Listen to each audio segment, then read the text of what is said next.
Bienvenue sur Datacall et félicitations, vous êtes sur la première marche qui mène à la victoire électorale. Gagnez des élections à moindre coût avec Datacall Kit. Datacall aide les candidats à réaliser une campagne politique à moindre coût. Datacall propose différents outils de campagne comme un call center ou un carnet d'adresses d'électeurs. Cette méthode vous permet de réduire vos coûts jusqu'à 50%. Ainsi, vous pouvez vous placer en pole position et gagner les élections de votre circonscription. Gagnez des élections intelligemment avec Datacall Kit. Pour gagner les élections de votre circonscription, rien de tel que de s'inscrire sur Datacall. Avec Datacall Kit, vous pouvez contacter facilement vos potentiels électeurs afin qu'ils votent pour vous. Commencez à rassembler vos électeurs clés le plus tôt possible afin de devancer vos concurrents et de gagner les élections. Gagnez des élections facilement avec Datacall Kit. Datacall est une solution pour les politiciens en place désirant maintenir leur poste, pour les présidents des partis politiques, pour les indépendants, pour les entrepreneurs ou pour les personnes soumises à la diaspora. En d'autres mots, Datacall est ouvert à toute personne souhaitant s'impliquer pour gagner les élections. Grâce à nos services, vous ne devez plus vous déplacer dans votre circonscription pour remporter des voix. Datacall peut vous fournir le secret de la victoire. Commandez rapidement votre kit. Gagnez des élections propres avec Datacall Kit. Datacall est la solution la plus fiable pour participer aux élections. En effet, grâce à nos outils, nul contentieux électoral possible. En cas de litige après les résultats électoraux, il vous suffit de prouver votre victoire avec votre base de données Datacall. En cas de litige après les résultats électoraux, il vous suffit de prouver votre victoire avec votre base de données Datacall. Souhaitez-vous gagner les prochaines élections ? Alors, réservez sans plus tarder votre kit gagnant d'élection sur datacallkit.com et soyez le prochain élu de votre circonscription. Le nombre de kits est limité, réservez le vôtre maintenant. Le nombre de kits est limité, réservez le vôtre maintenant. www.datacallkit.com www.datacallkit.com. Dernier numéro de la semaine, mesdames, mesdemoiselles et messieurs, merci de nous suivre. Nous sommes très heureux de vous retrouver nombreux. Vous êtes à Goma maintenant, vous nous suivez dans le quartier Katindo, que nous vous souhaitons toutes les bonnes choses et tout le bonheur. Je reçois deux invités. Aujourd'hui, nous avons Mike Mukebai, député provincial de Kinshasa et cadre d'Ensemble pour la République. Monsieur Isato Nzege, ex-gouverneur, bon, on va dire gouverneur honoraire, parce que jusqu'à là, il n'y a pas encore un autre gouverneur, donc il continue à être gouverneur du Nord Ubangi. Avec lui, nous allons parler de la question, de deux questions principales. Quelle solution pour la paix à l'Est de la République? C'est la question qu'on se pose, mais aussi la réconciliation katangaise au cœur des polémiques. Parlons-en, mais aussi avec un peu de rapprochement, mesdames, mesdemoiselles et messieurs. La réflexion de la rédaction de Congo Buzz, c'est tout de suite.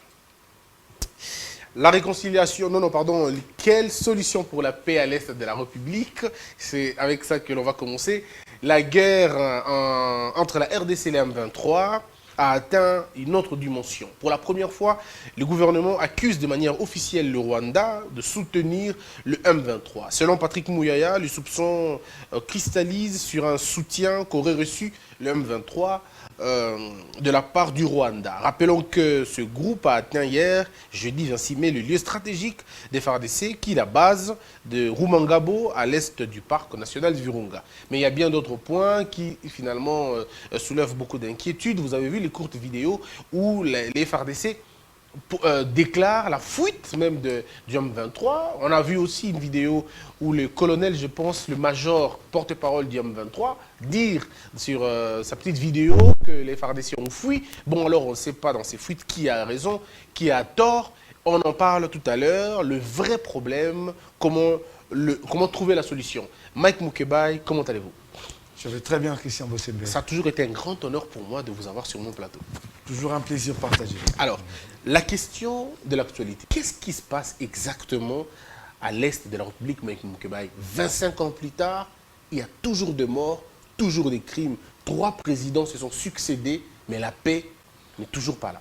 Bon, ce qu'il y a de très compliqué à l'Est de la République démocratique du Congo, c'est que de groupes armés se sont implantés et aujourd'hui ils sont dans le business et contrôlent des pans entiers de la République et en complicité avec certains de nos voisins et certains groupes étrangers mais je ne pense pas qu'il y ait un soutien appuyé de la part des États occidentaux.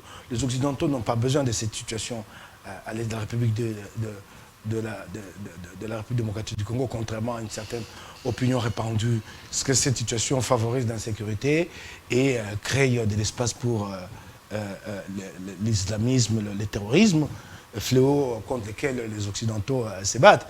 Donc, c'est cela. Mais est-ce que ceux qui disent que c'est la téléphonie, c'est les grands minéraux, c'est une situation économique qui finalement voilà, fait émerger l'économie américaine, l'économie anglaise, l'économie belge, et ainsi de suite? Non, je ne crois pas. Je ne crois pas que ces États-là dépendent de ces commerces illicites-là. Non, je ne crois pas. D'ailleurs, ces commerces illicites est très combattu. Vous savez, sous Obama, il y a même eu un acte qui a été pris pour fustiger ces commerces-là. Non, ce n'est pas ces grands États, c'est un commerce illicite qui s'est fait par des canaux mafieux. Peut-être certaines capitales voisines à nous en profitent directement, mais pas les puissances. Ils n'ont pas besoin, s'ils veulent avoir du coltan, l'obtenir par cette voie-là. Les marchés du coltan, ce n'est pas que le Congo.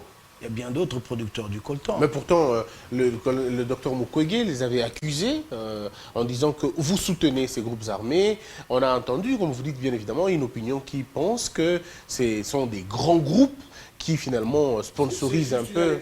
Il n'y a pas de preuve. Vous savez, les grands groupes, vous ne les trouvez pas dans ces histoires-là. Les grands groupes sont très regardants leurs images, ils sont cotés en bourse, ainsi de suite. Vous avez quelques groupes mafieux, vous n'avez pas les grands groupes. Les grands groupes sont très sérieux.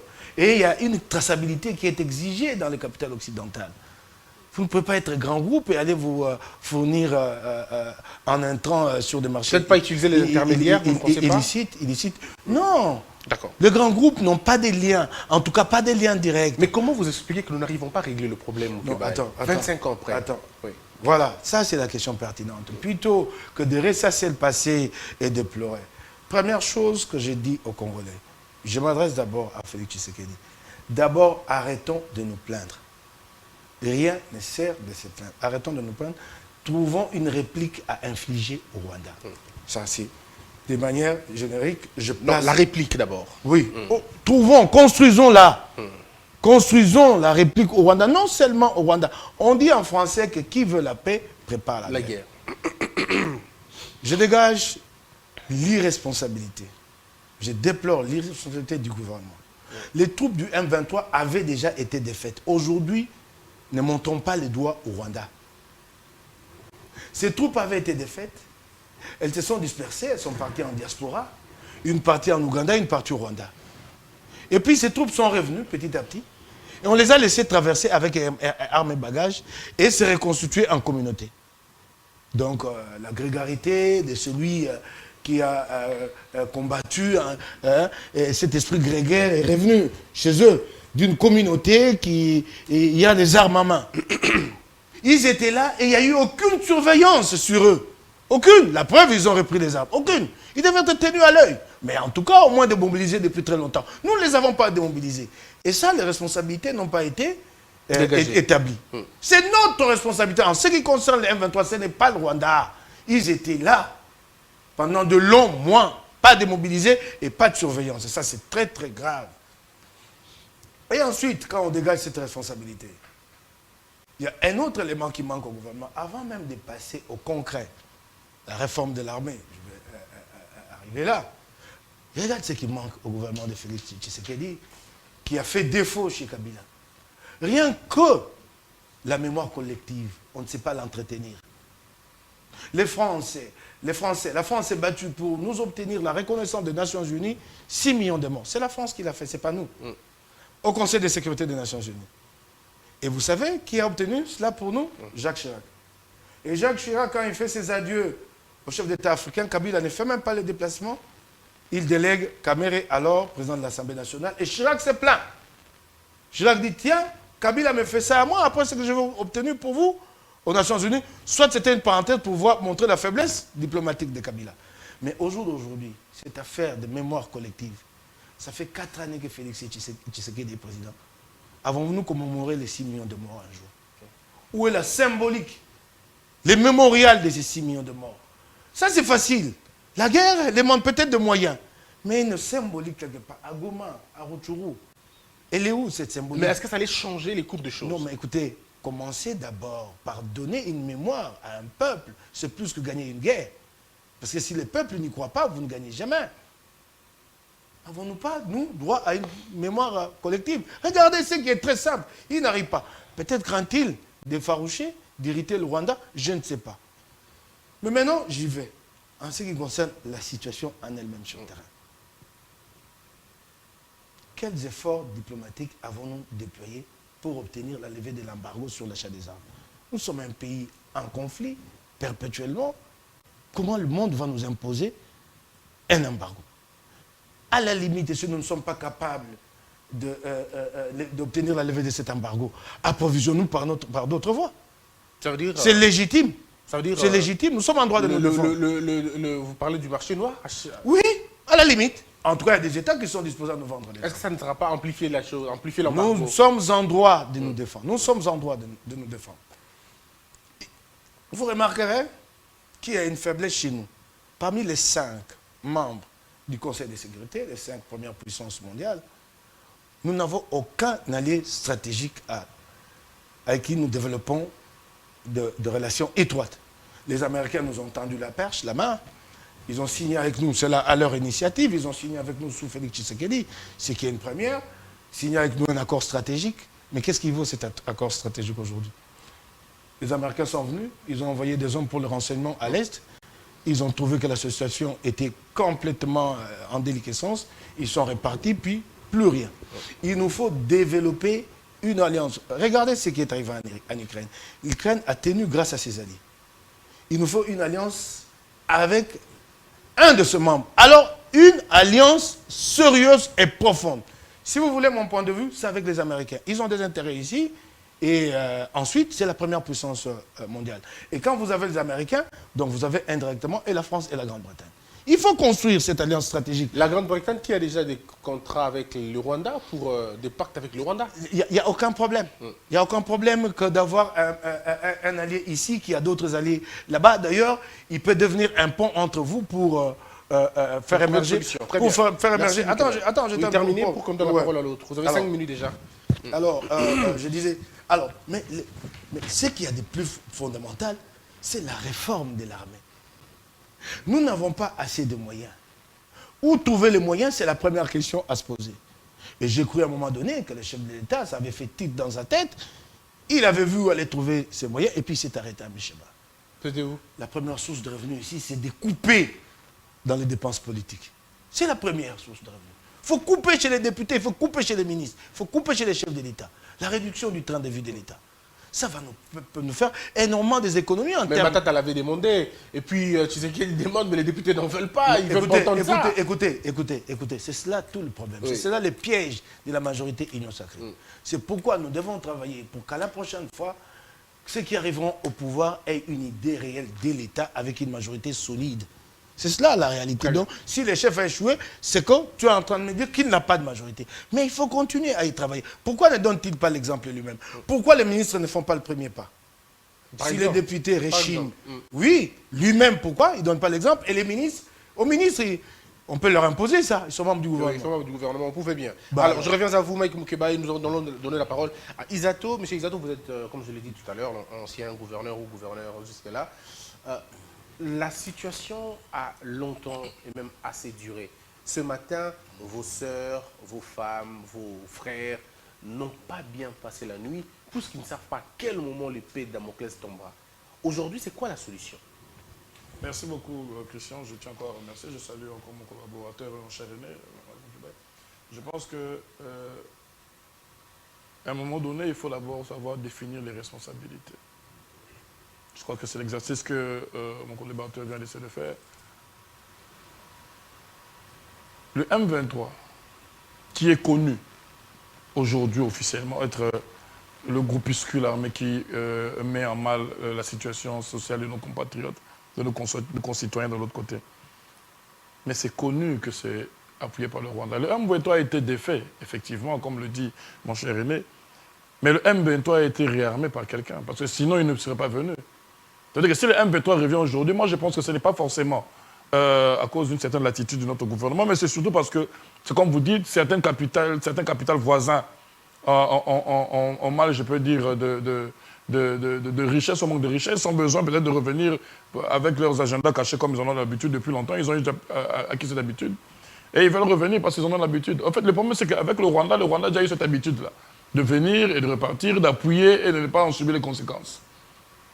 Le M23 a été défait. Et ceux qui ont défait le M23, on sait où ils sont aujourd'hui. Et maintenant, aujourd'hui, le Rwanda revient à la charge. Nous avons suivi tous, je ne sais pas si vous avez suivi, Paul Kagame qui est en train de faire sa petite note, bien que c'est un qui est à Rwanda, mais si vous suivez les traductions, il est prêt à venir faire la guerre ici, là où il y a beaucoup plus d'espace. Et ça veut dire ouvertement que le Rwanda dit clairement, et avec les indices sérieux qui sont en train d'être mis à jour par les différents porte-paroles de alors, mais pourquoi, clair. lorsque le Rwanda dit ces choses, vous, ça vous fait peur, vous, le gouvernement, ou vous, ça vous inquiète, mais vous n'êtes pas en mesure de dire la même chose pour que ça fasse peur aux Rwandais. C'est un peu ce que Mike Mukeba parle de la réplique. Pourquoi vous n'organisez pas une réplique? Parce qu'aujourd'hui, tel que vous êtes là, si vous voyez un Congolais avec un Rwandais, dans l'imaginaire congolais, le Congolais s'est fait prendre. Mais si on voit un Congolais avec le Rwandais au Rwanda, on ne dit pas la même chose. Pourquoi c'est nous qui devrions avoir peur d'eux et pas l'inverse? On n'a pas peur. Je crois que comme le grand frère dit, on n'a pas peur. Je crois que c'est seulement une question de mise en place des structures pour permettre de mettre fin à cette aventure. Vous ne le faites pas, vous qui êtes au pouvoir, et ça fait 25 ans qu'on ne le fait pas en tant qu'État. C'est pas qu'on ne le fait pas pendant 25 ans en tant qu'État. En tant qu'État, ça veut dire que si on dit 25 ans, ça veut dire qu'il y a des gens qui nous ont emmenés ces gens. Bien sûr. Ça, c'est eux qui nous ont emmenés et qui les ont entretenus. Jusqu'à aujourd'hui, on a même qui ont été, enfin en tout cas jusqu'à récemment, ils étaient même logés ici, quelque part à Gombe. Il y en avait eu certains groupes de l'Est, la mini-groupe, logés ici à Gombe. Pas loin, quelque part, ici vers Royal, quelque part. Je tais le nom de l'endroit où on les a logés. Ça veut dire que pendant 4 ans, le président Tshisekedi, mon collaborateur vient de dire, on a un bon juriste, qu'est-ce qu'il fait? Qui est sûr que si on commence aujourd'hui la guerre, on va gagner cette guerre-là? C'est comme mon collaborateur vient de dire, on arrive à un point où il faut maintenant faire mal. Mais on a commencé par cette diplomatie. Il y a eu une diplomatie, nous avons vu ça. Nous avons vu combien de fois le conseiller spécial du chef de l'État a été envoyé. Combien de fois nos généraux, le chef d'état-major général de la FARDC, combien de fois le commissaire provincial de la police ont eu à faire ces réunions conjointes, collatérales de différents pays, ministère de la Défense, de pays de la sous-région. Rwanda, RDC, Ouganda, Burundi. Combien de fois ils l'ont fait? Donc la diplomatie a fait son bon bout de chemin. Et que maintenant, nous arrivons à un point où il faut maintenant commencer à mettre le point sur les issues. En dernière en date, ça veut dire que c'est le vice-premier ministre, ministre des Affaires étrangères. Nous avons suivi tout ce qu'il a décrit haut et fort. Qu'on a commencé à pointer du doigt maintenant clairement que sur le Rwanda, nous avons suivi Patrick Mouyaya, porte-parole du gouvernement, qui est votre confrère aussi, qui vient maintenant, on commence maintenant à pointer clairement du doigt. Ça veut dire qu'on ne se limitera pas à pointer du doigt. Maintenant que le mal est connu, c'est comme quand on fait un examen médical, quand on connaît, on détecte clairement et on le dit haut et fort que maintenant il s'agit de telle maladie, ça veut dire qu'il faut directement songer à quel produit. Mais ce n'est pas la première fois qu'on accuse le Rwanda. Je sais que Kabila l'a dit, même du haut de la chaire des Nations Unies. Non, il a parlé du Rwanda, mais après ça n'a rien fait. Parler de Kabila, c'est eux qui les ont détenus. Il ne faut pas parler de Kabila. Mais ça, c'est le passé, mais revenons sur le présent. Comment le M23 sont-ils rentrés? Mike Mukeba, il dit qu'ils sont rentrés. Vous leur avez laissé la place? Non, moi j'ai dit qu'ils sont rentrés parce qu'il y a un financement du gouvernement rwandais. Comment ça, le financement du gouvernement rwandais? Ils ont financé vos frontières? Sans moyens. Attendez, déjà le problème de la porosité de nos frontières, c'est un problème général. Ce n'est pas un problème de l'Est de la République. Et ce n'est pas un problème qui date d'aujourd'hui, c'est un problème qui date depuis même avant l'époque coloniale. Oui, mais ça fait 4 ans que vous êtes au pouvoir. Oui, c'est ce que je dis. La porosité de nos frontières, Christian, on ne peut pas mettre toute l'énergie. Moi, je donne un exemple. Moi, j'étais gouverneur de province au Nord-Obangi. Nous avons près de 160 km, pardon, près de 1000 km qui nous séparent de la Centrafrique. Il est aujourd'hui difficile, en 2 ans, en 3 ans, de pouvoir réussir à contrôler dans sa toute intégralité la frontière. Parce que déjà, comme on dit, il y a une réforme de l'armée qui doit être mise en place. Qui moi j'ai trouvé comme commandant régiment de FARDC quand je suis arrivé au Nord-Obangi? Ce n'est pas le grand frère, mais au Québec qui va me le contrôler. Qui j'ai trouvé là-bas? Qui? Ben, jetez le nom. Quelqu'un qui vous parle Kinyarwanda tout le matin, tous les midi, tout le soir, comme ça, ouvertement.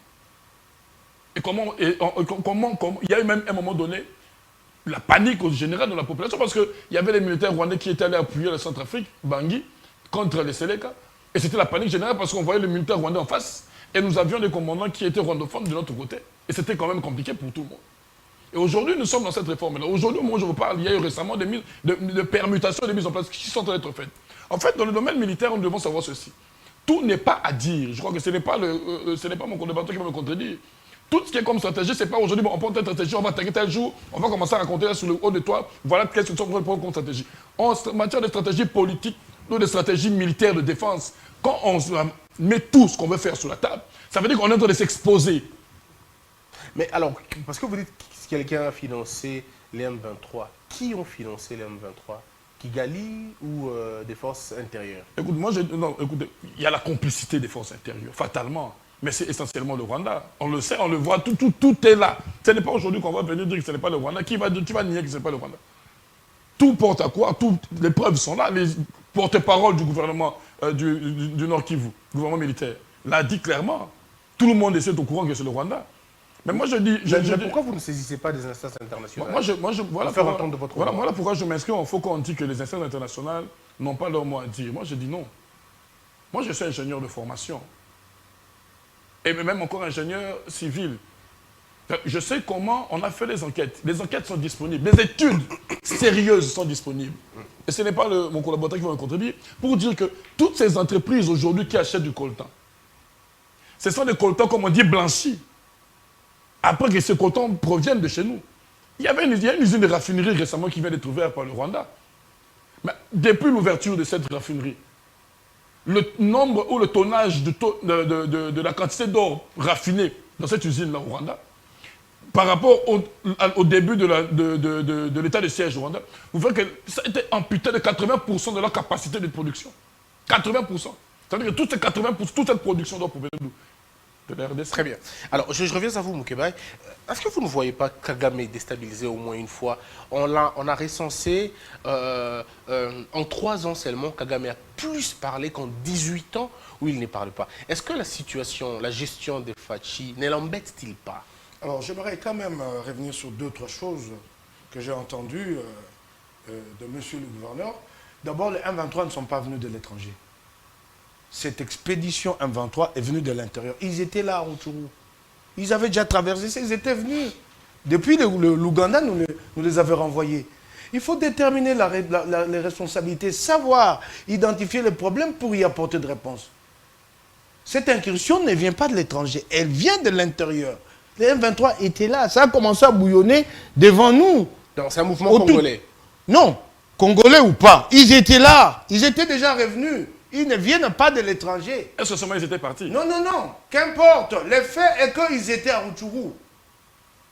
Prétendument désarmés. Ils étaient là, ensemble, là. Il y a quelques mois, ça a commencé. Les premiers frémissements, nous les avons entendus. Ils vont prendre les armes, ils ne vont pas le prendre. Ils étaient là. Non, nous devons établir cette responsabilité.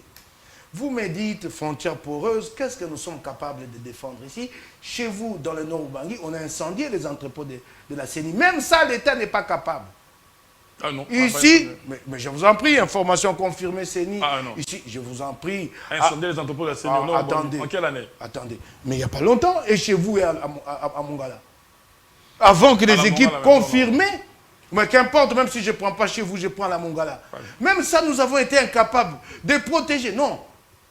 Écoutez, arrêtez de vous plaindre.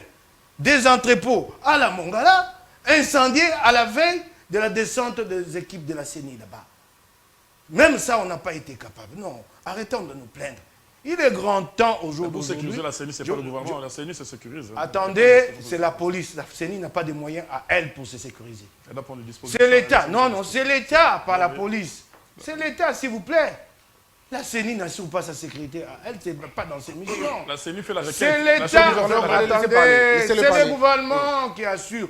Écoutez, les entrepôts de la CENI, qui va commettre la police là-bas, c'est la CENI. Elle en fait la demande, et ouais, l'État est là pour ça. Donc, arrêtons donc de nous prendre. Et puis, vous ne voyez que l'aspect militaire. La dénomination rwandaise est nette sur nous.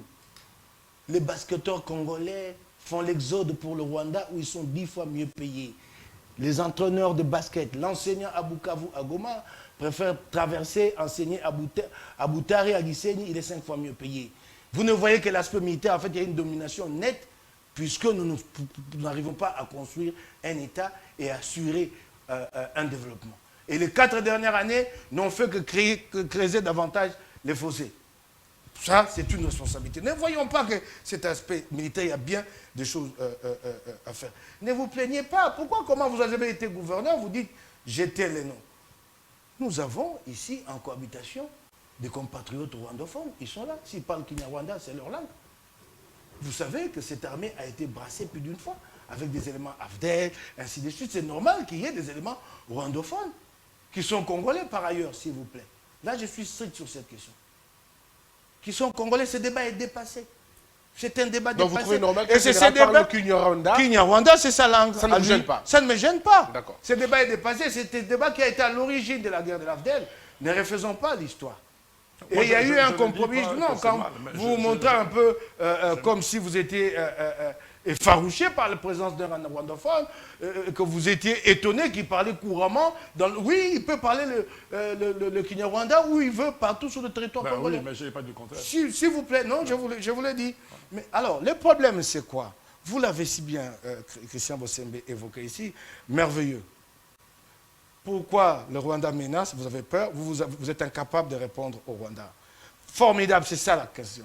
En fait, c'est comme si c'était devenu... c'est comme si c'était inscrit dans l'ADN congolais. Moi, j'ai le plus de vous, d'ailleurs. Attendez. À Sun City, non, mais je l'ai dit maintenant, attends, c'est ça que je veux dire. C'est dans l'ADN congolais, nous transmettons cette faiblesse-là d'une génération à une autre. Oui. Une sorte de fétichisme. Le gouvernement est dominé par, même les Congolais dans la grande majorité, par des attitudes fantasmagoriques. Oui. Nous sommes dans les fantasmes. Il faut avoir peur de Rwandais. Si tu as une copine rwandaise, elle va t'empoisonner avec les bouts de ses seins.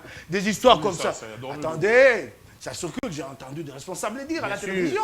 Quand vous voyez les filles congolaises, les filles rwandaises au Rwanda, il y a un problème. Elles sont envoyées. Jamais les Congolais ne pensent infiltrer le Rwanda ou le Rwandais. Je vais vous donner un exemple. Ça, j'ai vécu. Un cas anecdotique que j'ai vécu. Moi, j'ai une amie rwandaise qui s'appelle Lucie Umukundo. J'ai fait sa connaissance en 2001. En 2001, sous l'administration RCD, je me suis rendu à Goma avec Kofi Annan. Et le RCD en avait profité, comme il y avait déjà l'acte républicain signé à Gaborone, pour demander à Kinshasa qu'une délégation de journalistes aille voir comment il administre son territoire. Nous sommes partis dans la suite de Kofi Annan.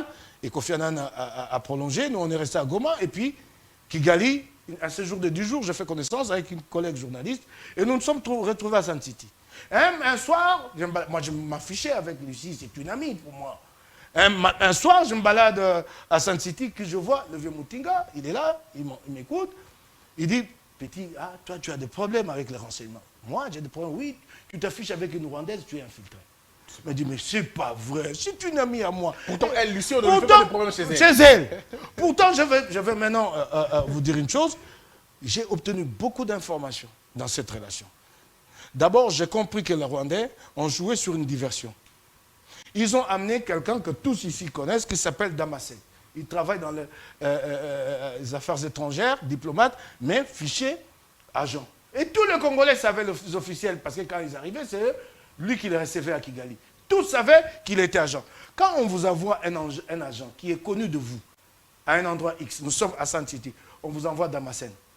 Et le gouvernement de Kinshasa, en réaction, réunit une conférence de presse, menace de quitter le dialogue si Damasen n'est pas expulsé d'Afrique du Sud. On vous envoie un agent connu de vous. Vous ne pouvez pas réfléchir pour vous dire c'est une diversion, c'est qu'on vous montre une fausse cible. Oui. Ceux qui travaillent sont dans l'ombre. Effectivement, ce qui se faisait. Ceux qui travaillaient étaient ailleurs. Donc, Damasen était venu là pour désorienter nos services. Et quand je n'entre pas dans beaucoup de détails. Vous avez obtenu son expulsion, mais le mal était déjà là. Non. L'Afrique du Sud n'a pas expulsé. C'était un détail bénin. L'Afrique du Sud, de Mbeki à l'époque n'avait pas le temps de suivre ça. Mais regarde, tout un gouvernement a pris du temps pour organiser une conférence de presse. Rien que pour ça, pourtant c'était une diversion.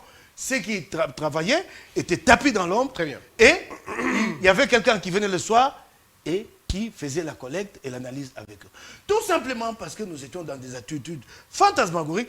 Personne n'a pensé m'approcher pour me dire, mais de cette relation-là, toi tu ne gagnes rien. Quelle est ta compréhension? Qui nous a inoculé cette peur bleue? Qui? Mais ce sont nos dirigeants. Ce sont nos dirigeants. Avec le Tutsi Power, on a tous peur de... Attends, il existe où le Tutsi Power? Oui, on ne voit jamais ce que ça veut dire le Tutsi Power. Attends, on veut même comparer si Ça, je c'est un peux- truc qui n'existe si- pas. si- Dans la si tête. je peux le dire, Dans la tête. si je peux Dans la tête le des dire gens. ainsi, la Tutsi, hein, pour dire la puissance Tutsi, on peut même la comparer à la puissance juive. Oui, on dit que c'est les juifs de... Non. Voilà, mais c'est pas possible. Ça fait des siècles que les Juifs ont bâti leur puissance dans le monde et leur puissance n'est pas à démontrer. Elle est là, ce sont des milliardaires aux États-Unis et ils ont le moyen de soutenir Israël. Pourtant, Pas le aujourd'hui, on n'est Rwanda. pas capable de citer Pas des le Rwanda. milliardaires rwandais. Oui, On n'est pas capable de les pas citer. le Rwanda. Ah, pas du tout. Et alors, vous créez vous-même le Tutsi Power, vous faites peur aux Congolais et ce discours-là est relayé et par les officiels, mais c'est cela tout le problème. Eh, c'est pas Ngwanda. Eh, c'est pas Ngwanda et les... Ce n'est pas Ngwanda, ce n'est pas- et je crois les Non, ça a été les fait anciens alliance Mobutistes. avec C'est- l'ancien c'est- régime. même Ça si n'a ça a rien à été voir. le cas, mais est-ce qu'au jour d'aujourd'hui, avons-nous changé de rhétorique? C'est toujours la même rhétorique. Sortons de ces fantasmes-là. Voyons la réalité. Le Rwandais, lui, il est concret. Alors, le M23, parlons-en, Mokeba, ils veulent quoi exactement? Qu'est-ce qu'ils veulent, le M23? J'ai vu dans la vidéo un monsieur parler, mais il parlait couramment français. Il parlait couramment français avec l'intonation congolaise. Et puis, c'est dit congolais, il s'appelle Ngoma, si je ne me trompe pas. Qu'est-ce qu'ils veulent exactement? Ce que le M23 veulent, c'est au gouvernement de l'obtenir autour d'une table de négociation. Mais sachez que toute négociation que le gouvernement entreprendrait sans par ailleurs construire une armée force. forte, ces négociations n'aboutiront à rien. Parce qu'en fait, c'est lui qui est en face de toi, ton interlocuteur, sait que tu n'as pas d'armée et qu'à tout moment, il peut dénoncer les accords et reprendre les armes. Donc il nous faut bâtir une force dissuasive et des moyens. Changeons d'orientation en ce qui concerne notre budget, que notre budget montre réellement que l'Est est traversé par plusieurs conflits. Changeons cette orientation. Et il faut compter qu'il y a des gens qui ne veulent pas aussi que la guerre Là, c'est prenne ça, fin, voilà. et qui se nourrissent de la guerre. Qui, les Même Congolais? nos propres compatriotes qui sont dans les groupes armés. Même les Mais comment on est politiques, incapable de comprends. mettre la main sur eux, Mokeba? Comment on est incapable de mettre la main sur eux, sur ces complices que vous dites, que tout le monde peut connaître déjà? Non, non, moi je ne parle pas des complices. Des complices dissimulés, non. Nos propres compatriotes qui contiennent, nourrissent qui animent des groupes armés, qui sont connus. Ils ne veulent pas que la guerre prenne fin. Ils sont devenus des maîtres sur des pans entiers où il y a des carrés miniers. Donc, c'est pour, je te le disais, pour arriver à ceci, qu'il ne faut pas attendre qu'ils nous disent ce qu'ils veulent en réalité. Il faut l'obtenir. Il faut l'obtenir Très bien. et ensuite le mettre en face d'une dissuasion. Alors, monsieur le gouverneur, qu'est-ce que le M23 veulent? On dit ils sont tantôt congolais, tantôt rwandais. Et on a vu l'armée dire qu'il y avait des éléments rwandais à l'époque. Le ministre de l'Information a donné une autre version qui semble être contradictoire avec celle de l'armée. Comment prendre... Quelle est la bonne approche pour comprendre ce mouvement Déjà, il faut partir par un principe. C'est que le M23 n'est pas avec le Congo. Le M23 n'est pas pour le Congolais.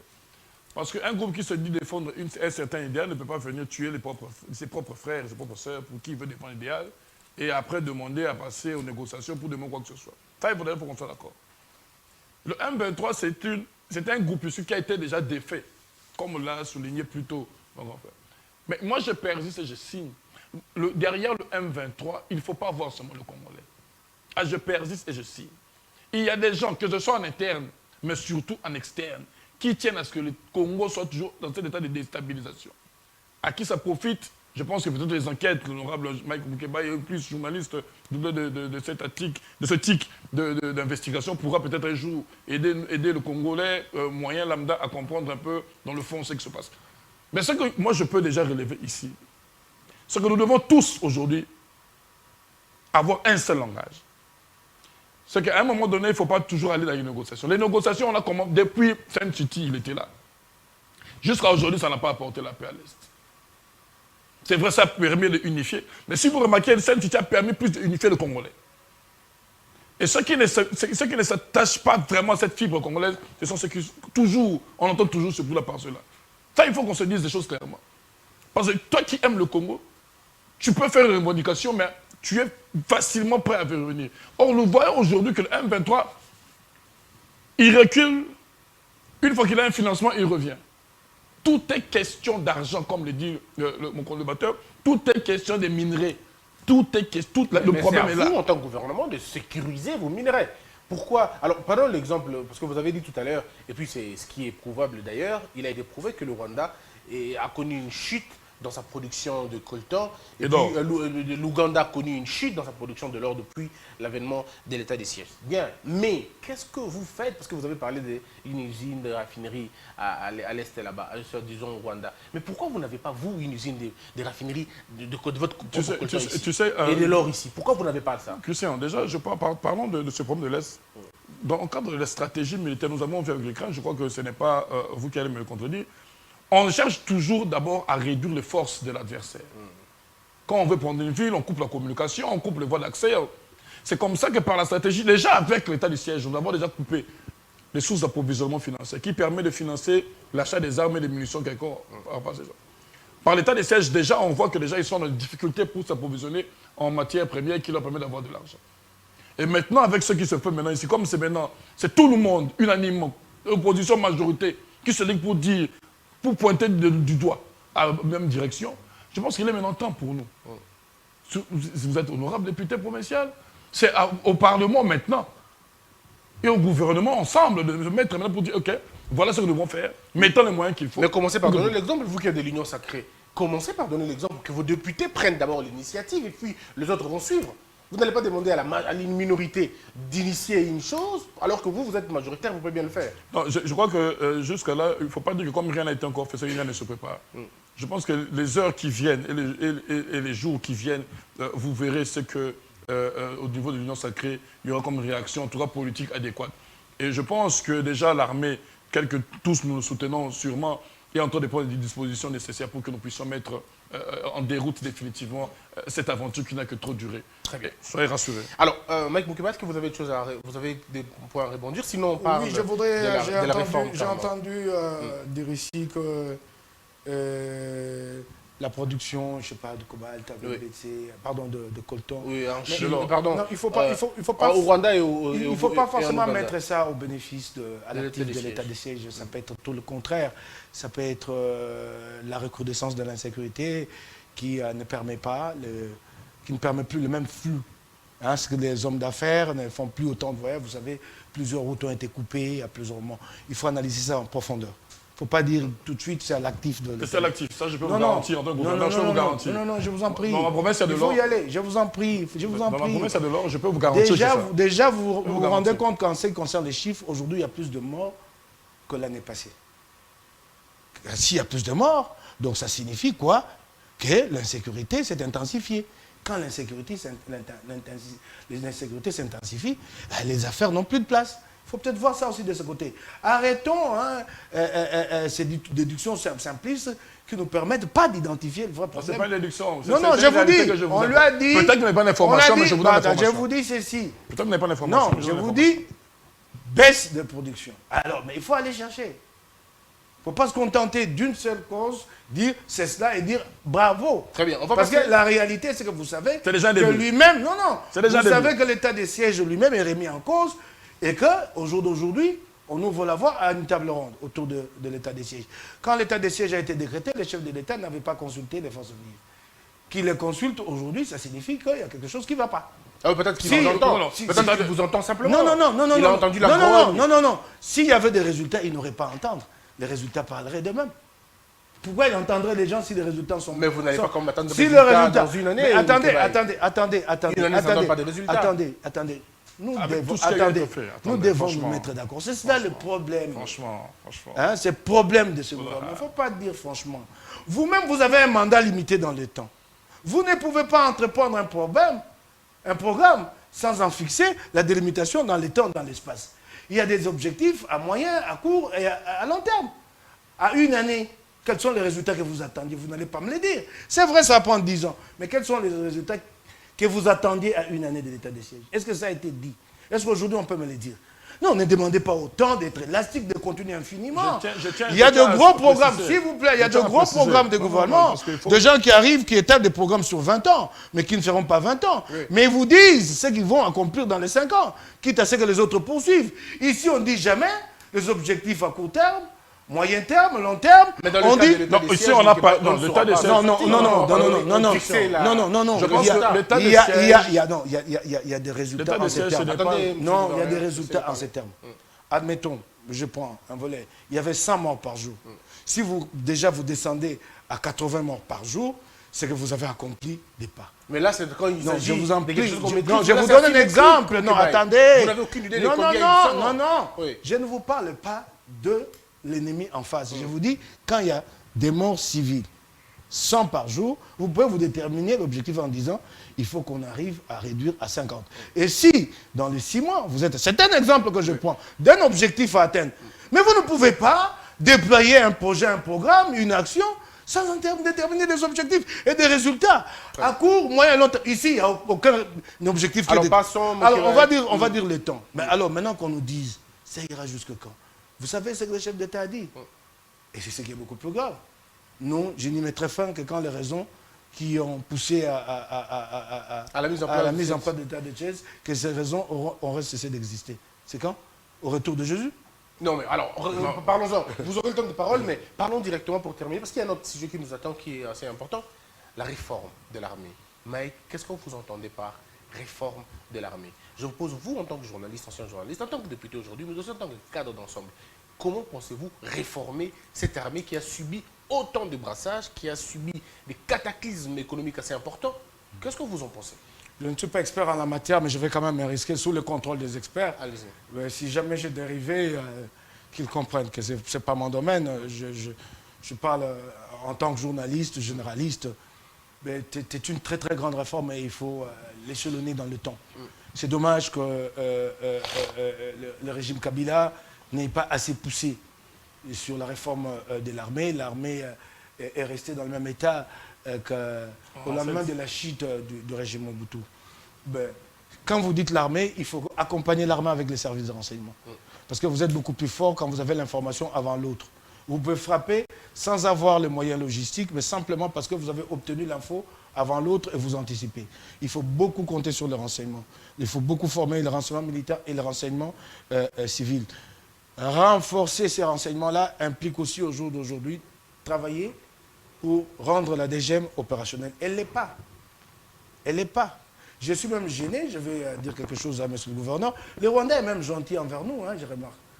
J'ai suivi dernièrement une grosse information, là, bien avant cette dernière incursion du M23, que des trafiquants qui avaient traversé la frontière de la République démocratique du Congo avec des points d'ivoire avaient été arrêtés au Rwanda.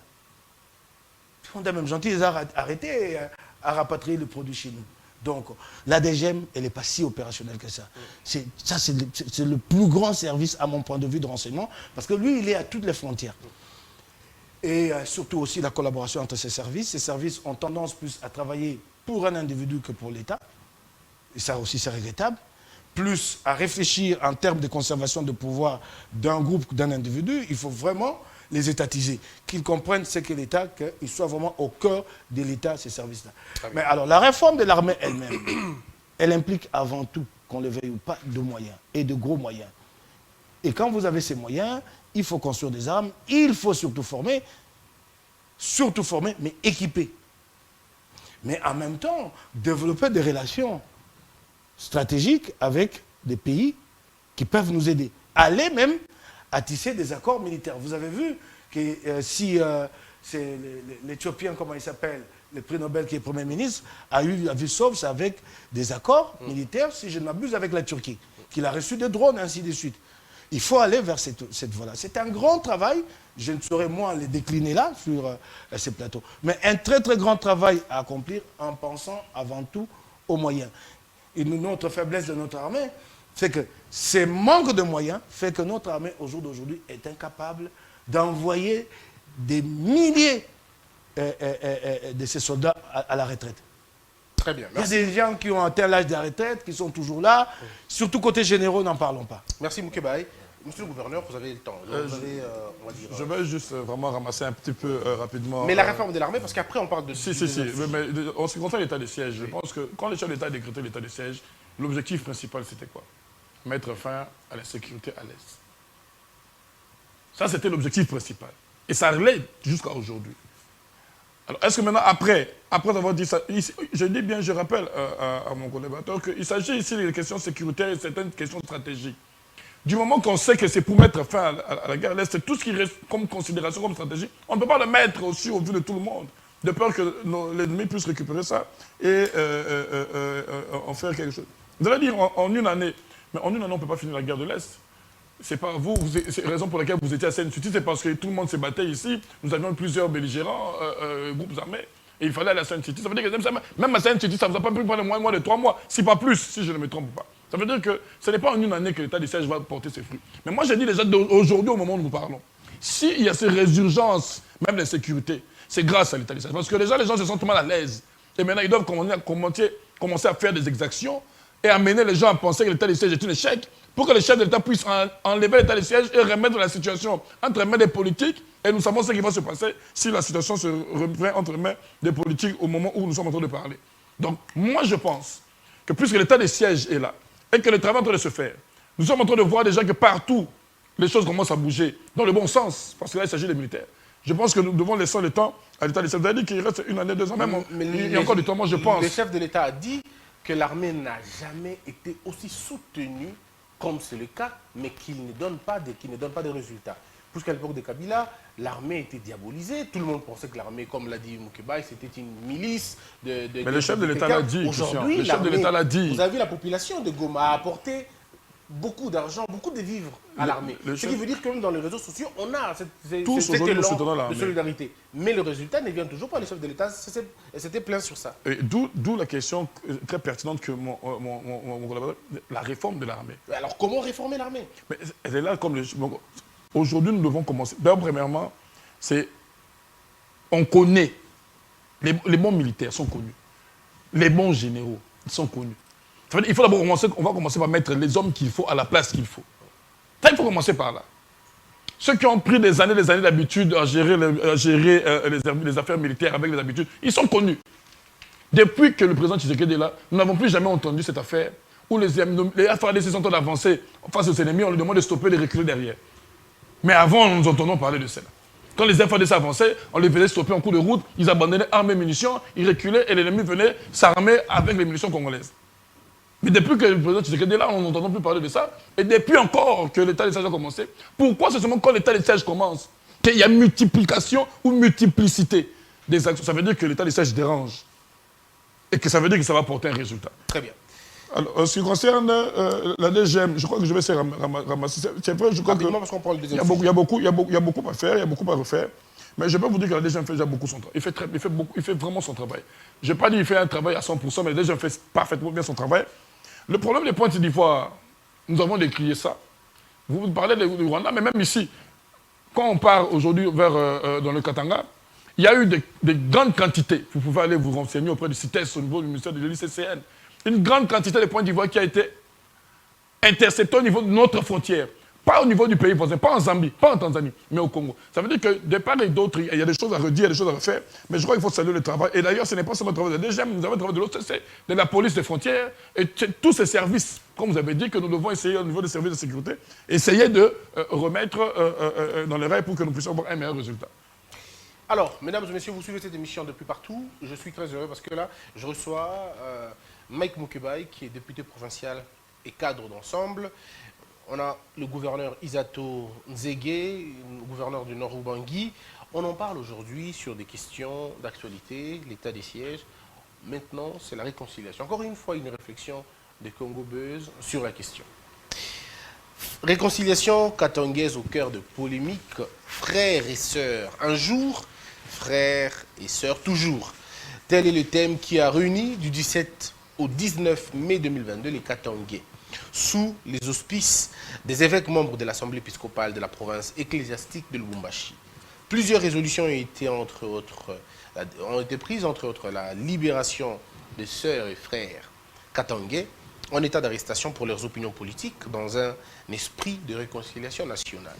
Une scène avait même marqué ces assises, c'était la poignée de main entre Moïse Katumbi et Joseph Kabila, qui visiblement ont accepté, après près d'une décennie de désaccords, de fumer les calumets de la paix. Cette rencontre entre les désormais anciens ennemis est perçue par certains comme un signe avant-coureur d'une alliance électorale pour les élections qui pointent à l'horizon.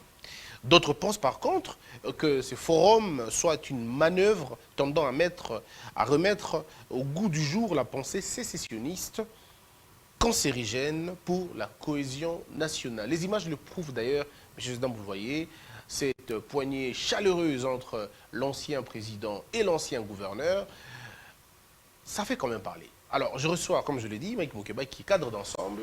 Mike Moukebaye, vous avez tous vu avec nous et vous avez assisté à, on va dire, à cette grogne d'une certaine frange de la population. Qu'est-ce que vous en pensez? Je vais quand même dire une ou deux choses à M. le gouverneur. Un, l'état des sièges a été critiqué par ses propres animateurs. Prenant en compte ces critiques, le chef d'état-major général l'a dit à la commission de défense et sécurité à l'Assemblée nationale qu'elle avait été mise en route sans planification. C'est quand même grave.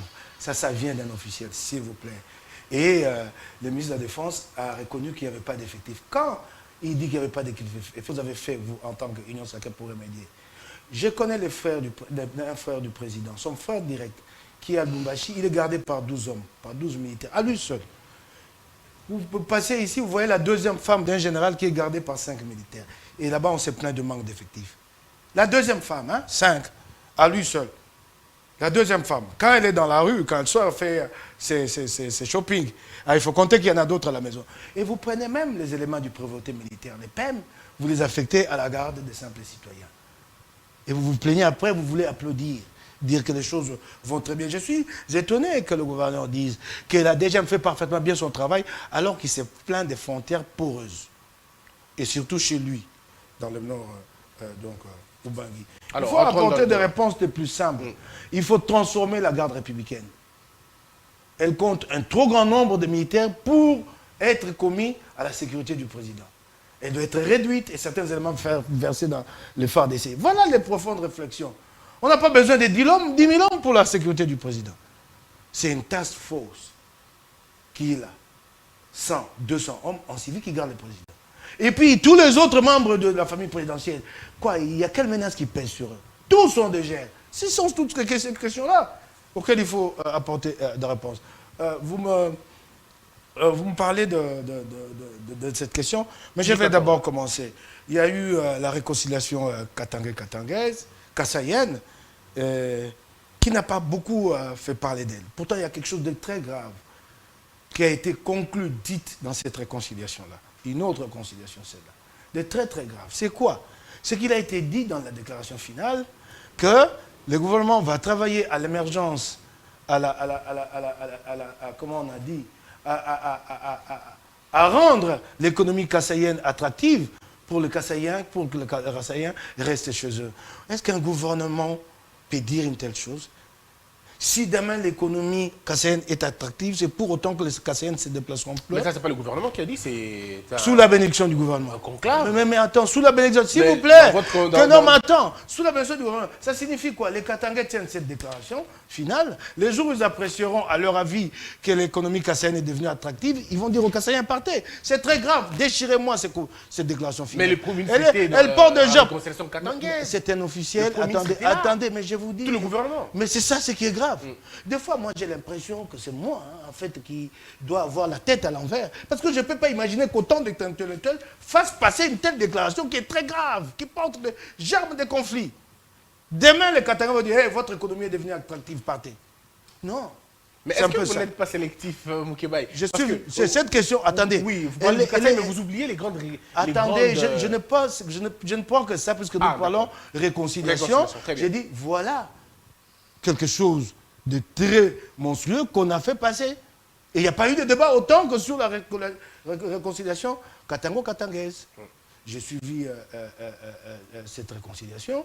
D'abord, il faut que les gens comprennent qu'il s'agit d'une affaire des Katangais et pas de tous les Katangais. Ceux qui ont bien voulu s'associer. Les Katangais ont pensé, à un certain niveau, certains d'entre eux, qu'il y avait conflit entre eux. Certains reprochent, même si c'était une exigence constitutionnelle, certains reprochent à Kabila, des Katangais, à Kabila d'avoir procédé au découpage.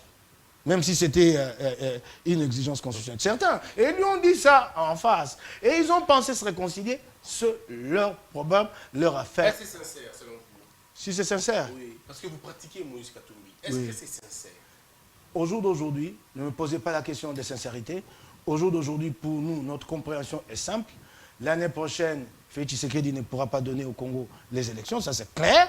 Il n'y a pas à ergoter autour.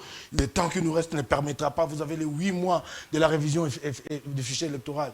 Vous avez les 5 ou 6 mois des opérations pré-révision, avant la révision du fichier électoral. Donc, appel d'offres, commande de machines, transport de machines jusqu'ici. Pourtant, Kadima signe et persiste. Non, attendez, je vais vous dire une chose.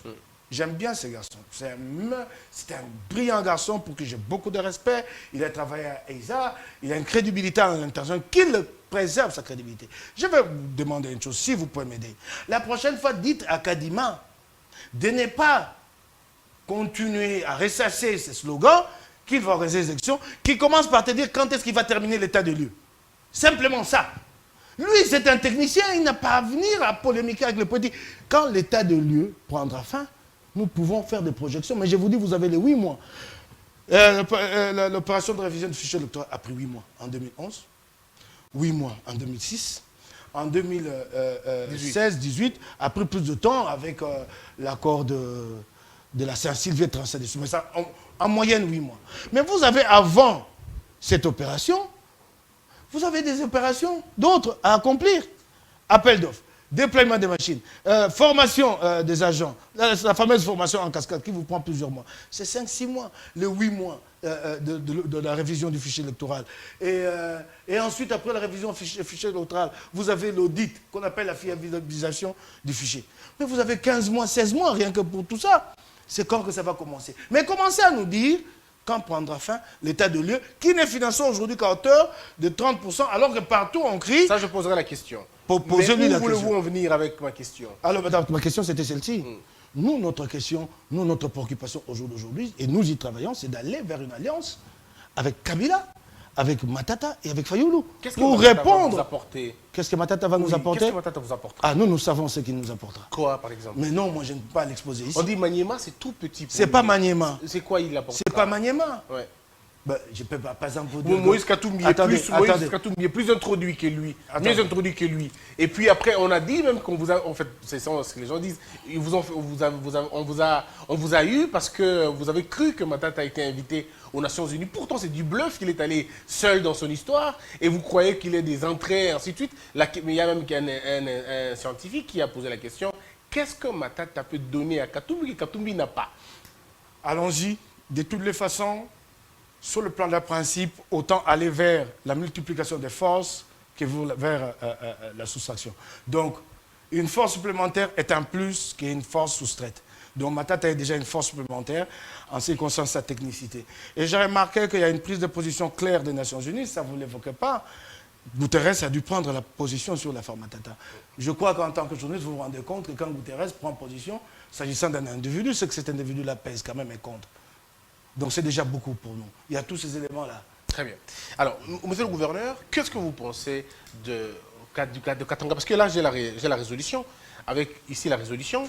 Et quand je lis la résolution, on parle là du fédéralisme d'abord, d'un côté, mais il parle surtout de la création d'un cadre permanent de concertation et de résolution des conflits entre filles et fils du Katanga. Ils pensent construire, mettre en place un conseil d'arbitrage et de conciliation. Alors les gens veulent savoir... Ce sera quoi la limite des cours des tribunaux si on a ça? Mais aussi, il y a tellement beaucoup de choses. Ils ont parlé de prendre sans délai des édits pour la protection et la cartographie des terres agricoles coutumières. Ils parlent du flux migratoire. Ils parlent aussi que l'on puisse mettre le Swahili dans tous les supports possibles et créer un leadership katangais à l'international. Je pense que... il y a un peu de la distraction. En tout cas, passez-moi le terme, moi je pense qu'on veut distraire la population avec cette histoire de réconciliation katangaise. Comment voulez-vous dire qu'il y a une réconciliation katangaise? Bon, moi je dis peut-être qu'il faut reconnaître, peut-être ça va être le français qui va faire des fautes pour certaines personnes, mais disons plutôt que c'était une réconciliation entre deux personnes. En tout cas pour moi, personnellement, et pour la plupart, en tout cas aujourd'hui, du combien de populations qui nous suivent, c'était une réconciliation politique. Pas entre toute une grande province de renom telle que le Katanga. Je rappelle d'ici que c'est au Katanga que le papa qui m'a mis au monde nous avons vécu à Lubumbashi, il est devenu professeur d'université, docteur professeur d'université. Et donc, c'était une réconciliation entre le président Kabila, l'ancien président Kabila, et le président Moïse Katumbi Tchapo. Parce que si on doit parler de réconciliation entre Katangé, ça suppose que ça prend tout l'espace politique katangé. Au vu de la médiatisation qui a eu lieu autour de cet événement, ça, en tout cas, c'est mon point de vue. Pourquoi alors aujourd'hui on parle de réconciliation katangé pendant qu'on n'a même pas vu le Katangé lambda dans cette affaire? On n'a pas vu le Katangé lambda dans cette affaire. Nous n'avons pas vu aujourd'hui, on sait que c'est la guerre mondiale entre Mme Fifi Masuka et le gouvernement Mouyej. Pourquoi on n'a pas entendu dire, voilà, on a mis tout ce monde-là ensemble. Nous avons aujourd'hui, ça que Jean Kaboula et Jean Gomouyam, aujourd'hui, c'est la guerre mondiale. Mais pourquoi on n'a pas vu ces acteurs politiques? Parce qu'on parle de réconciliation katangé.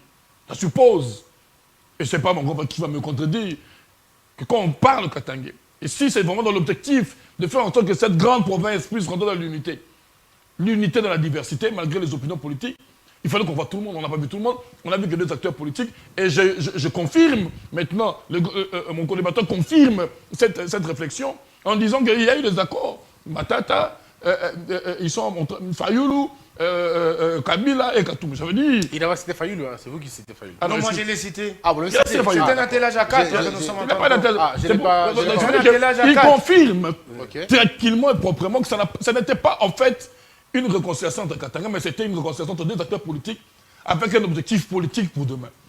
Et je constate d'ailleurs que, pour ma part, ça veut dire que quand les gens commencent à s'allier entre eux, ça veut dire qu'il y a des gens qui ont peur. Peur de quoi? Peur de l'échec. L'échec de quoi? Des élections. Ils n'ont pas de bilan. Ils n'ont pas de bilan présenté. C'est vous qui avez le l'ensemble est au gouvernement, à ce que je sache. L'ensemble est au gouvernement. Celui qui est allé décrier pour le Rwandais à Malabo. Le vice-premier ministre des Affaires étrangères, je crois qu'il est ensemble. Le ministre lui-même, le ministre des Affaires étrangères. Ah oui, le vice-premier ministre, à moins que je sois amnésique. Chéribon Kendi, qui est là, il est ensemble. Au ministère des Plans, c'est ensemble, à moins que je sois amnésique en tout cas. Il y a aussi celui de l'enseignement supérieur. Voilà, c'est ensemble. Ça veut dire que craindre le bilan, je ne pense pas. Le bilan, il est là, le bilan va être défendu et le bilan est en train d'être fait. Et on n'est pas encore arrivé à la fin. La personne avec qui il s'allie aujourd'hui pour dire qu'ils vont faire la force, lui-même Kabila disait quoi? Lors du dernier congrès où il avait parlé, je crois, ainsi, disait, 16 décembre, je pense, si je ne m'abuse, 2017 ou 2018, qu'est-ce qu'il avait dit? Mais les gens s'alarment, pourquoi? Il n'a pas encore dit son dernier mot, ce n'est pas encore la fin. Attendez de voir qu'est-ce qui va se passer le jour des élections. Donc, pourquoi les gens s'agitent? Les gens sont... Moi, pour moi, en tout cas, c'est une agitation inutile. Très bien. Alors, je reviens à vous, Moukebaye. Tenez, certaines personnes disent que les deux qui se sont rencontrés sont en réalité des deux bénéficiaires des grâces et de la, on va dire, de la bonne volonté de Tshisekedi. Puisque Kabila est là sans aucune interpellation, sans aucune arrestation, sans aucune poursuite, alors que et les Nations Unies et la Grande-Bretagne demandaient à Tshisekedi de mettre la main sur Kabila. Je me rappelle encore même que lui-même Katumbi demandait à Kabila, à Tshisekedi, de se séparer de Kabila. Il est même venu l'aider pour avoir constitué la majorité parlementaire. Par quel mécanisme celui qui demande à l'autre de se séparer, et on se sépare et lui le revient après? On dit Katumbi, lui, qui n'avait plus de nationalité. Puisque tous les Congolais, le nom de Soriano, nous le savons parce que Kabila nous avait dit qu'il était Congolais. Il était, italien. Et il a même retiré la nationalité. Et c'est Tshisekedi qui donne à Katumbi la nationalité et qui laisse même faire, on va dire, retourner au pays, faire sa campagne politique. Quelqu'un d'autre a même ajouté que la réconciliation des Katangais est à mettre dans l'actif de Kadefati qui dit, voilà, je laisse les gens se mettre ensemble. J'aimerais d'abord dire à M. le gouverneur que nos ministres partageront le bilan avec vous et non nous. Ils travaillent sous la direction d'un chef d'État, d'un Premier ministre, et votre politique, là où elle est confectionnée, nous ne prenons pas part. Notre majorité à l'Assemblée n'y participe pas. D'ailleurs, vous vous arrangez toujours pour nous mettre en difficulté, loi Tchani, ainsi de suite. Donc, arrêtez-nous cette affaire. Non, mais il est temps. Non. Il est temps que vous tirez les conséquences. Vous partagerez ces bilans avec Chéribin et les autres. Pas nous, ensemble. C'est clair, nous vous le disons. Ils sont plus avec vous? Non, ça c'est vraiment clair. Et par ailleurs, il y en a un qui a dit que son poste de vice-premier ministre, ministre des Affaires il est doit à Tshisekedi. Il est doit à Tshisekedi. Oui. Il a dit, et vous continuez à le présenter comme les nôtres. Il n'est pas les nôtres. Vous parlez du bilan. Mais le bilan, il est où? C'est très grave. J'ai entendu même le secrétaire général de l'UDPS pleurer lui-même qu'il n'y avait pas matière à bilan, puisqu'ils ont trouvé le pays au plus profond du gouffre. Il est où le bilan? Vous avez dit que votre projet phare s'appelle les 145 territoires. Il va commencer quand? Il était étalé, échelonné sur 2 ans, 2022 et 2023. Nous sommes à début juin, fin mai, début juin 2022. Vous le commencez quand? Officiellement, non, laissez-le. Officiellement, Notez les ici, questions. à la télé des députés provinciaux, qui ont été associés à ces projets pour rien, parce que dans la fonctionnalité de ces projets, les institutions provinciales n'interviennent nulle part. Donc c'est de l'argent qui a été dépensé ici au Palais du Peuple. Il nous a été dit que ce projet va commencer en juillet. C'est ça 2022 pour vous? Et en juillet, en 2022, le projet a besoin d'un milliard de dollars. C'est $1 milliard. Pas clair l'origine de ces milliards de dollars. Une partie, 300 millions du gouvernement, ce n'est pas encore mobilisé. Une autre partie, le gouvernement espère les obtenir des fonds DTS, du droit d'intérêt spéciaux du FMI. Ce n'est pas évident que le FMI va nous donner ces DTS-là cette année et à quelle hauteur avec cette crise à l'international. Quand vous aurez ces DTS-là, ces fonds de DTS, vous n'allez pas qu'à les affecter aux 145 jours parce qu'il y a d'autres priorités aussi. Donc, c'est encore pas sûr. Et le dernier, la dernière partie de fonds viendrait des bailleurs. Il n'est pas dit quel bailleur, est-ce que les discussions ont déjà engagées. En tout cas, rien n'est conclu à ce jour. Donc, très, très incertain. Allons-y sur la question des droits de l'homme. Ici, dans ces pays au jour d'aujourd'hui, la volonté des hommes prime sur les textes de loi. Au Guitémastata et à l'aéroport, on lui dit verbalement. On ne lui montre pas une décision de justice, ni administrative. On dit d'ordre d'hierarchie, tu ne voyages pas. On lui dit ça. Quand la volonté d'un individu, d'un groupe d'individus prend le dessus sur les textes légaux, c'est ça la dictature. C'est cela la dictature. Regardons aujourd'hui l'affaire François Béat. François Béat, pour avoir déjà à l'époque dit non à cette affaire des commissions de 15 millions de dollars, et là maintenant, impliqué, des gens ont monté un complot contre lui, comme quoi, qu'il préparait un coup d'État. Avez-vous déjà quelqu'un préparé et se mettre à accomplir un coup d'État seul? Il va être jugé, je suis d'accord, j'aimerais bien qu'on le juge avec ses complices.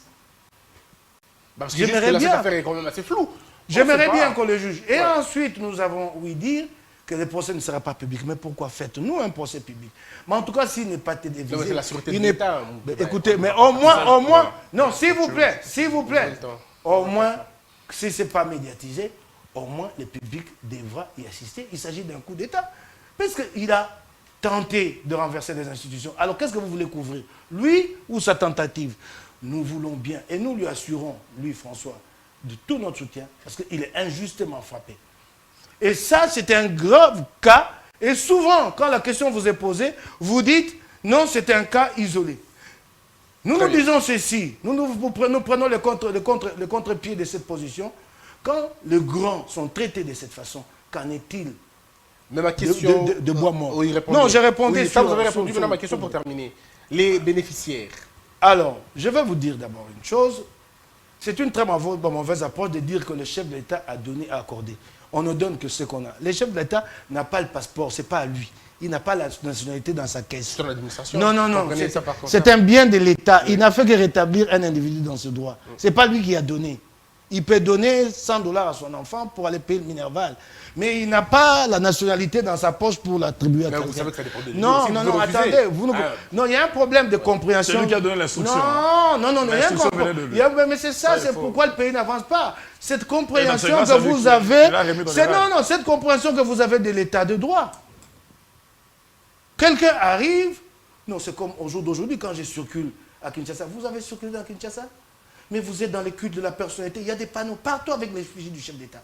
Un ministre qui annonce un projet, la photo du chef d'État. Non, arrêtez ça. C'est pas lui. C'est pas interdit. Attendez, mais c'est une question d'ordre moral, s'il vous plaît. C'est pas interdit. Non, s'il vous plaît. S'il vous plaît. C'est une question d'ordre moral, s'il vous plaît. J'ai vu qu'en France, ce n'était pas interdit de placer son fils à un poste donné, mais quand Sarkozy a failli chercher à placer son fils Jean, toute la France s'est levée et que Sarkozy s'est rétracté. Hein, il y a aussi la morale. Donc pour vous, ce n'est pas dans l'actif de Tshisekedi. Non, attendez, allons-y d'abord. Allons-y d'abord. N'individualisez pas le débat. Si vous y allez en comptabilisant les actes qu'il a posés au nom de la restauration de l'état de droit, je suis d'accord avec vous.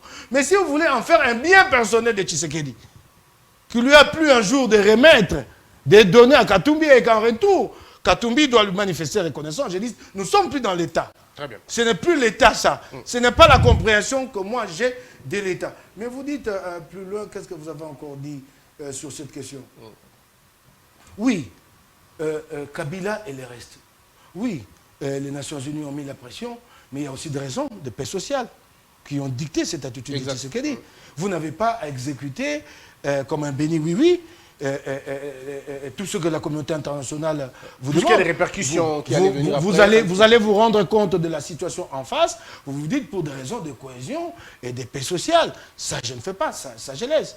Mais ok, mais au jour d'aujourd'hui, la réalité, comme lui l'a dit, et moi, je ne me gêne pas, nous allons vers cet attelage à 4, mais il ne s'agit pas d'un attelage qui prend ses racines dans la réconciliation katangaise, plutôt la réconciliation katangaise, c'est leur affaire. Mais nous allons travailler à faire émerger cette coalition, parce que c'est la seule qui peut sauver le pays du gouffre dans lequel vous l'avez mis. Mais je termine. Oui, terminez. Tout ce que vous avez présenté ici, dans les résolutions katangaises, mais c'est légitime.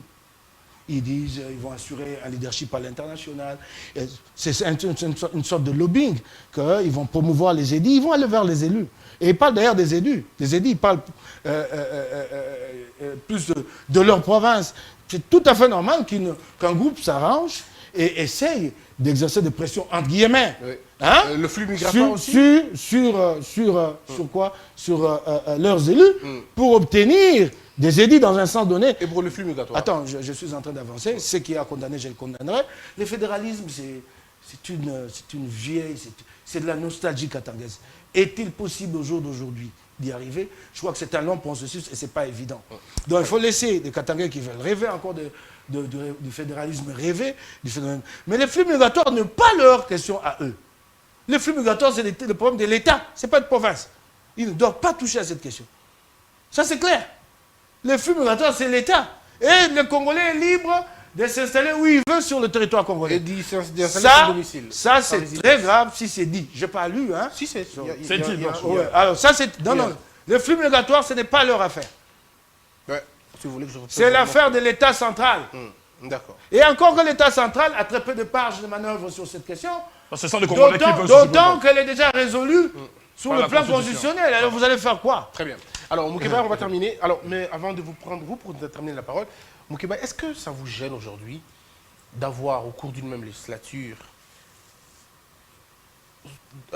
demandé que l'on défenestre Kabila, corps et âme? Je vous ai vu avec votre très belle chemise blanche chanter. J'adore la chanson, Kabila. Avec mon képi Barcelone. J'adore cette vidéo. Mes enfants sont barcelonais. Oh, je te dis. Ah, mon frère est barcelonais aussi. je suis Moi, madrilène. Moi, je suis madrilène. Et donc, du coup... Moi, je suis sans club. J'aime pas à faire des soucis avec le foot. Alors, et là, aujourd'hui, vous revenez, vous dites, on va aller avec Kabila. Est-ce que vous ne vous perdez pas finalement? Qu'est-ce qui a changé dans Kabila? Je ne me perds pas, je reste conséquent. Vous remarquerez que les valeurs que j'ai défendues sont toujours les mêmes. Aujourd'hui, par exemple, je pousse pour ces rapprochements, mais en même temps, je demande une contrition de la part du FCC. Qu'il y ait quelque part une contrition, puisqu'il y a des éléments de triste mémoire que moi je ne partagerai jamais, comme l'assassinat de Floribert Chebeya. Ainsi de suite. Ça, c'est très clair. Mes valeurs sont là. Elles sont miennes avant tout. Et là où je suis quand même assez fier, ceux qui sont partagés par le plus grand nombre. Personne ne me prendra ça, je me battrai jusqu'au bout. Il s'agit ici de la dimension pragmatique. Nous avons, à un moment donné, tous, presque, j'exagère peut-être, en tout cas dans les camps de force du changement, tous convergeaient vers cette analyse qui disait que quoi? Que Kabila empêchait Affaire Tshisekedi de travailler. Et lui-même l'a dit. Et il nous a lancé l'appel. Moi, j'y suis allé et je suis fier d'être allé lui prêter main forte. À mon niveau, à moi. Hein, je suis modeste, je ne suis pas prétentieux. À mon niveau, à moi, j'ai chanté. Je suis prêt à rechanter Fachi Téléma. Nous devons pousser pour qu'il se sépare de Kabila. Et ça a été fait. Et par la suite, qu'est-ce qu'il a fait de ses capitales? Désillusion. Désillusion totale, comme toutes les oppositions traditionnelles, historiques africaines.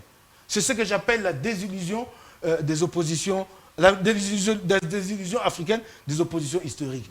Abdoulaye Wade est arrivé au pouvoir avec Sopi changement. Et pour partir du pouvoir, il a fallu que les gens battent les pavés. Alpha Condé, il a dû être défenestré par un coup de force militaire. Et c'est ce que nous sommes en train de vivre au Congo, une force qui arrive, traditionnelle, d'opposition, qui est en train de se transformer en une force qui ne voudra pas partir. Et attends, et en ce moment-là, la dimension pratique, là, ce qu'on appelle la réelle politique, me demande à moi de chercher ce qui pèse, ce qui compte et de composer avec eux, quitte à leur demander des bémols sur certaines choses par le passé, quitte à pousser vers une solution à la sud-africaine Commission Vérité et Réconciliation, mais au moins bâtir une force qui puisse changer les rapports de force. Merci. Voilà. Merci Boukeba. Alors, monsieur Zaton, termine. Voilà, je pense que je vais... en ce qui concerne le bilan, rapidement, déjà, je vais prendre... Vous dites de quel bilan il s'agit. Christian, moi, je le dis sur ce plateau. Je le redirai toujours, partout où je serai. Kinshasa, honorable Mike Boukeba, il n'est pas le Congo. Lubumbashi ou le Katanga, le Grand Katanga dans son entièreté, n'est pas le Congo. Moi, je prends l'exemple du Grand Équateur, où aujourd'hui, M. Mike Boukeba, honorable, je peux vous dire qu'il y a des bilans concrets, palpables. D'où moi je viens, il y a de l'emploi créé, mécanisé, payé. C'est du concret. Des écoles construites, c'est du concret. Vous parlez de l'emploi dans les services de l'État. De l'emploi créé. L'État ne crée pas d'emplois. Il ne faut pas compter les emplois là. Est-ce qu'il a parlé de l'État? Il me dit mécanisé. Quand il parle de mécanisation. Écoute, je n'ai pas fini. Hein. Sorry de vous avoir pris vos minutes. Je n'ai pas de l'emploi créé. Comment je dis? Aujourd'hui, nous avons, grâce à l'impulsion du chef de l'État, plusieurs projets qui sont arrivés. Je donne l'exemple de ma promesse où je maîtrise plus ou moins très bien, où il y a aujourd'hui des projets qui ont mené des projets de construction sur le financement du gouvernement central, des différentes écoles. Mais quand les autres des écoles se construisent aujourd'hui, honorable. Peut-être à Kinshasa, peut-être vous êtes ici à Kinshasa, dans les véhicules, vous avez peut-être climatisé, honorable grand frère, mais en province, là, on roule sur moto. Aujourd'hui, on voit où il n'y avait pas d'école, il n'y avait pas d'hôpitaux construits. Aujourd'hui, moi, je passe, j'ai tous les hôpitaux. Et les adresses sont là, si vous voulez les adresses, je vous cite les noms, vous allez voir, ok, c'est vrai, il y a quand même des choses. Vous allez au sud du Bangui, vous allez trouver ça. Il n'y avait pas de bacs, les bacs sont là. Vous allez à la Mongala, il y a des résultats par. Le bilan, il est là. Peut-être Kinshasa, les gens à Kinshasa aiment faire cette fixette sur Kinshasa pour dire on ne voit rien à Kinshasa, c'est qu'il n'y a rien. Honorable, sachez que dans le Congo profond, le président Tshisekedi est en train de faire. Il y a un bilan à défendre et il va être défendu. Peut-être qu'à Kinshasa, les gens n'ont pas l'information. Mais en ce qui concerne les 145 territoires, je crois qu'on vous avait invité, honorable, mais peut-être que vous n'avez plus l'information. En ce qui concerne les 145 territoires, au moment où je vous parle, renseignez-vous auprès du BCECO, auprès du CFF, je ne sais pas à Kinshasa quelle est l'entreprise qui a été chargée de prendre la zone centrale, mais la zone Grand Équateur et province orientale, qui va être prise en charge par le CFF, a déjà demandé, il y a déjà des applications, les soumissions. Beaucoup de gens, des commerçants que je connais, on a incité nos commerçants à soumissionner pour gagner les marchés, parce que les marchés sont là. Et il y a une date qui a été prévue même de dépli de ces soumissions et de lancement des travaux. Ça veut dire que le financement est là. Merci. Et pour finir, rapidement, pour terminer par là, Christian, je pense que M. Mike Boukeba ensemble doit faire très attention. Parce que comme vous vous associez déjà aux ceux qui ont assassiné hier, ça veut dire qu'ils ont déjà eu le goût du sang. Un vampire reste un vampire. À moins qu'il y ait des séries d'exorcismes pour les gens qui ont sucé le Katanga comme ça, vous alliez encore avec les mêmes personnes. Mais ça, c'est pour venir maintenant broyer les os des peuples de petits Katanga. Quand on voit Matata Pono, il a construit ou il a fait quoi? C'est une force en quoi? Je ne vois pas. Le président Moïse Katumbi, avec tout le respect que je lui dois, qu'est-ce qu'il va apporter? Le président Kabila n'en parle même pas 17 ans pour donc vous vous associez avec des gens, même s'il y a construction, mais le mal a été fait. Et le mal est là. Donc vous venez demain avec des gens comme ça. Vous allez lamentablement échouer. Et je vous prédis déjà l'échec. Juste une petite seconde. Je voudrais vraiment lui dire ceci. Quand il parle de Kabila, Kabila le diable... Je n'ai pas dit Kabila le diable. Je dis ça parce que moi, je n'ai rien vu chez moi. Vous l'avez pris, vous l'avez amené au purgatoire. Et nous ne faisons que le présenter maintenant à Dieu, qui est le plus grand fautif. Vous l'avez amené au purgatoire. À partir des élections de 2018, nous disons à Dieu, Félix l'a amené au purgatoire. Dieu, voilà, nous vous le présentons. C'est tout. Mais vous êtes associé avec lui. Ça veut dire que vous allez mourir avec lui. Vous l'avez amené au purgatoire. C'est pas nous. C'est vous qui avez amené Kabila au purgatoire. Mais vous allez mourir avec lui. Nous ne faisons maintenant que le présenter. Et il va vous contaminer. À Dieu le Père. Il y a un président qui a dit Kabila, c'est le virus, c'est Kabila. C'est pas le fièvre. Alors, je vous dis merci beaucoup parce que vous m'avez offert un très bon débat. J'ai bien aimé en tout cas. Merci beaucoup. Je suis très flatté. Merci beaucoup, monsieur le gouverneur. Merci beaucoup, honorable. Je crois que ce n'est pas la dernière fois. J'espère moi aussi. J'ai été très flatté de l'échange qui a été très bien. Merci beaucoup à vous, merci, Merci, monsieur le gouverneur, merci beaucoup, monsieur Mike Moukebaï. Je rappelle aux Congolais, Moukebaï est député provincial de Lingouala, l'élu de Lingouala, et aussi le gouverneur et gouverneur de Nord Ubangui. C'était un grand honneur de croiser un parlementaire et puis quelqu'un de l'exécutif. Et je crois que vous avez aimé le débat. Merci de nous avoir suivis. On se retrouve très prochainement. Que la peur quitte ton esprit et que Dieu bénisse les RDC. Hello. Lupi na biba ila biloko olia. Ba ina ka biloko États-Unis. Oni ko goma bona jeunesse. Mwana États-Unis. Tata yo kikolela na bino. Atindeli bino. Mama Samira. Ndenge ozalaka na États-Unis okolia lokola mutu aza na mombele. Lokola mutu aza na ngaba. Merci mon fils. Hey. Wow. C'est mon boss. Bana États-Unis. Kolia bio e komi lolingi na bino. Pona kozwa mbisi ya kokauka tope mafuta ya mbila Chez Mama Samira. ata ozali na posa ya mbinzo ndakala mayebo safu ezali pebitoyo chez Mama Samira manso mazali eloko moko te yo koluka komona te Na ndenga babete pona kozwa biloko ya détail. Yoka numéro 938 avenue Maurice na New York. adresse ya entrepôt 1240 avenue Randol dans les banques tala yoko banda koteka mbisi ya kokauka mongusu mafuta ya mbila ekokoma lokola bazoka na yo. Yeah yo, kombone Mama Samira, makiambae.